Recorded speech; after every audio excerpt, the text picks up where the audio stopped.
Вопросы? У кого есть вопрос, пожалуйста. Скажите, вот вы уже говорили, но может немножко повторить, почему, как вы считаете, Надавите. и ТВ телекомпания, почему Джемилев и Чубаров проигнорировали ваше заявление и о чем это говорит, в частности? Я могу. Дело в том, что это обвинения очень серьезные.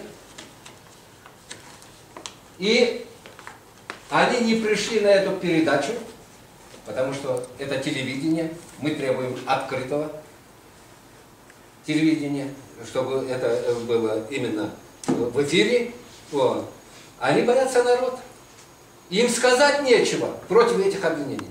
У них нет ни малейшего оправдания. Только поэтому они не пришли.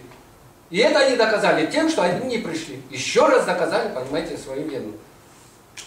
И я напомню.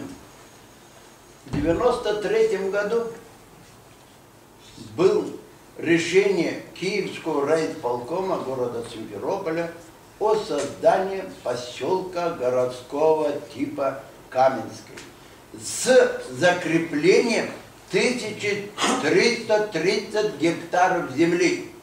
То есть полный квартал, объединив 10 поселков, и был в черте города.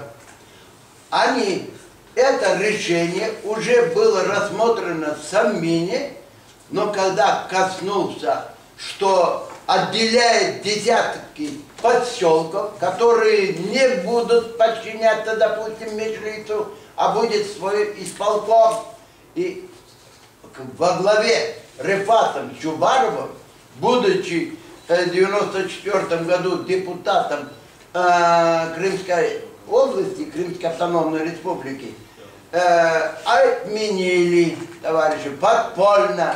Сегодня, если тогда эта единица была, сегодня эту единицу татарам поселка и Залецкой, и Фонтанов было бы столько, что действительно и управлять тогда им нечего было. Деньги тогда, если кто-то и хотел помочь, то попал бы непосредственно руководство местного комитета, исполнительной власти того микрорайона. А сейчас не контролируется.